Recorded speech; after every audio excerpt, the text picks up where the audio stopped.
नमस्कार दोस्तों, मैं पुलकित मोहन सिंगला। स्वागत है आपका हमारे चैनल में। दोस्तों, आज हम इस विषय में बात करेंगे कि क्या लड़कियां शादी के बाद भी अपने मायके के पितरों के निमित्त कुछ ना कुछ कर सकती हैं, दान या पूजा उपासना।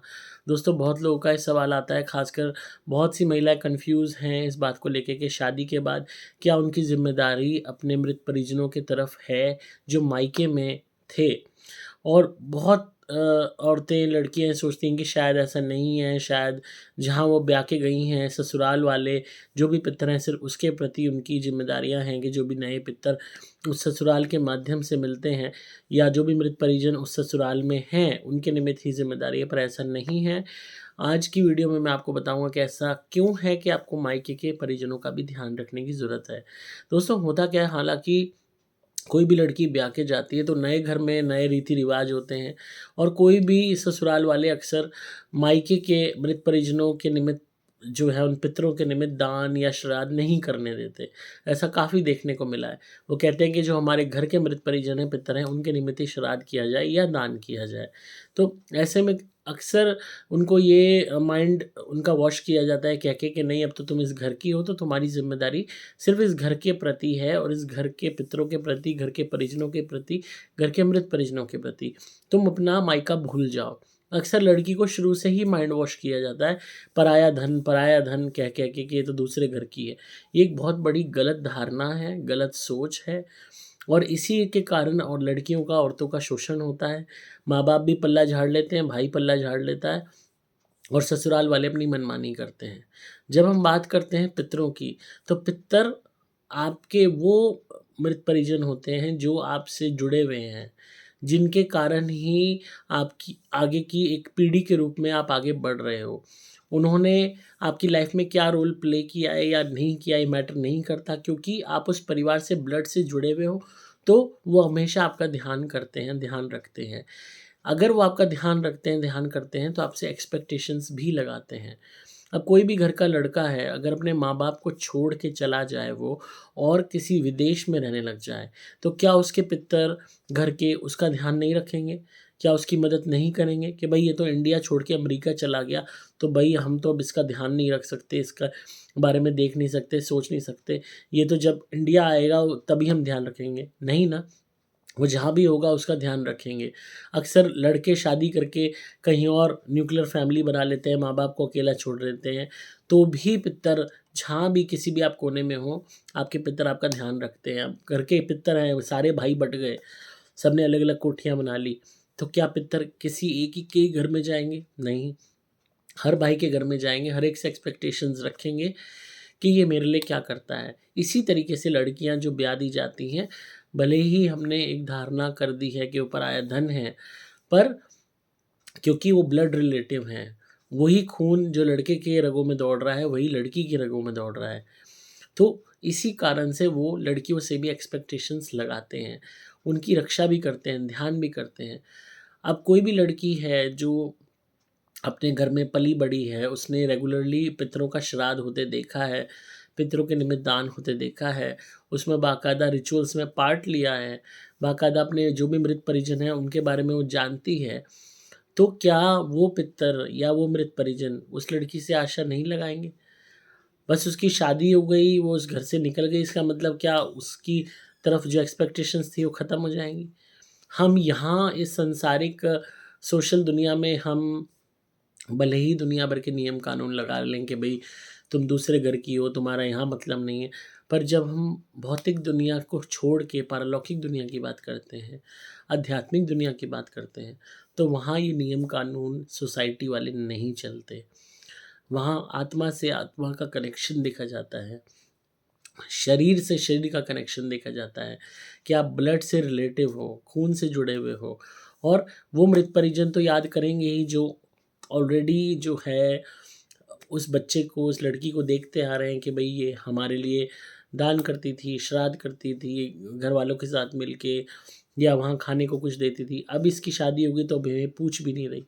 तो दुःख देने पे आज उतारू हो जाते हैं परेशान होके। क्योंकि आस किससे करें? अपनों से ही करेंगे और अपने नहीं सुनेंगे तो फिर उनका ध्यान अपनी तरफ आकर्षित करने के लिए कुछ ना कुछ दिक्कत पैदा करेंगे। इसी तरीके से बहुत सी ऐसी लड़कियाँ हैं शादी के बाद उनको मृत परिजन घर के दिखाई देते हैं मायके के, पर मायके वालों को नहीं दिखाई देते। कितनी विचित्र बात है। ना माँ के सपने में आ रहे हैं, ना भाई के में सपने में आ रहे हैं, ना पिता के सपने में आ रहे हैं, बस और जो लड़की ब्याह के गई है उसके सपने में आ रहे हैं। क्यों?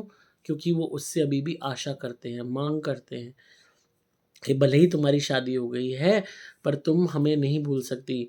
हम तुम्हें नहीं भूले तो तुम हमें कैसे भूल सकती हो? तो उस लड़की की ये ज़िम्मेदारी बनती है कि वो उन पितरों के निमित्त रेगुलरली कुछ ना कुछ भोजन दान करे, अमावस्या पे दान करे, पूर्णिमा पे दान करे, त्योहारों पे दान करे, और अगर रोज़मर्रा में कुछ ना कुछ खाने का निकाल के दान कर सकती है, किसी भी गरीब को खाने को दे सकती है, तो बहुत ही उत्तम। चाहे वो किसी धार्मिक स्थल पे दे आए, वैसे तो धार्मिक स्थलों पे बहुत चढ़ावा आता है, इससे बेटर किसी गरीब औरत को दे दे या गरीब आदमी को खाने को दे दे। तो कहीं न कहीं पितर शांत रहेंगे, खुश रहेंगे। ये ज़रूरी नहीं है आपको मायके की बातें ससुराल में ढिंढोरा पीटनी है। आप अपने लिए खाना बना रही हो, ससुराल वालों के लिए बना रही हो, एक थाली और निकाल दो। उसमें प्लास्टिक के दोने में उसमें रोटी, सब्ज़ी रख के, पराठा रख के, जो भी है आप खा रहे हो, उसको मिनस के हाथ जोड़ के प्रार्थना करके कि मैं अपने सभी मायके के पितरों के निमित्त ये दान कर रही हूँ, और उनसे प्रार्थना करती हूँ मेरी रक्षा करें, मुझसे कोई भूल हुई हो तो क्षमा करें, और वो किसी भी गरीब को खाने को दे दें। नहीं हो पाता तो जब भी मायके जाएँ तब कर लें ऐसा। बट कहीं न कहीं थोड़ा बहुत इस चीज़ को चालू रखें, ख़ासकर अगर सपनों में मायके के मृत परिजन आ रहे हैं तो, और अगर कोई पर्टिकुलर परिजन आ रहा है तो उसके निमित्त तो करें ही करें। तो ज़िम्मेदारियाँ आपकी हमेशा बनी रहेंगी, क्योंकि आप उस परिवार से खून से जुड़े हुए हो, ब्लड लाइन आप हो। कोई भी सोसाइटी, कोई भी ये ढकोसलेबाज़ी वाले नियम आपको अपने मायके से अलग नहीं कर सकते। ये तो भाइयों का मतलबी स्वार्थ होता है कि कहीं बहन प्रॉपर्टी में हिस्सा ना माँग ले। बहुओं का मतलबी स्वार्थ होता है कि भई ये आ जाएगी तो इसको कुछ मिल जाएगा, इसे दूर रखो, और वो इसी चक्कर में रहती हैं, पति को भड़का रही हैं कि भई इसको दूर रखना है। और कई दफ़ा माँ-बाप का स्वार्थ होता है कि भई हम जो है हमने ब्याह-दी-शादी हमारा कोई मतलब नहीं। तो ये जो ढकोसलेबाज़ी है, ये जो गंदी सोच है, वो कहीं न कहीं लड़कियों को एक ऐसी स्टेज पे लाके खड़ा कर देती हैं कि वो अकेले ज़ुल्म सहती रहती हैं। बहुत आज लड़कियों की क्यों ऐसी हालत है मैक्सिमम घरों में? क्योंकि मायके से सपोर्ट नहीं है, मायके वाले साथ नहीं देते। अगर इतनी नफ़रत थी लड़की से तो पैदा करके बड़ी भी क्यों करी? तो कहीं न कहीं ये कमी जो हो जाती है ना, वो फिर उसके बाद लड़की मजबूर हो जाती है कि भई सिर्फ़ वो ससुराल वालों को बचती है, उन्हीं के पितरों के निमित्त अपनी ड्यूटीज़ रखती है। बट ये बात समझनी चाहिए, जिस तरह लड़के की रगों में खून दौड़ रहा है माँ-बाप का, उस परिवार का, उसी तरह लड़की के रगों में भी दौड़ रहा है। तो लड़की की ज़िम्मेदारी भी बनती है अपने मायके के पितरों के निमित्त कुछ न कुछ दान करना, और जो मायके के पितर हैं वो भी उसका ध्यान करेंगे, उसकी रक्षा करेंगे, उसको बचाएँगे बहुत सी विपदाओं से।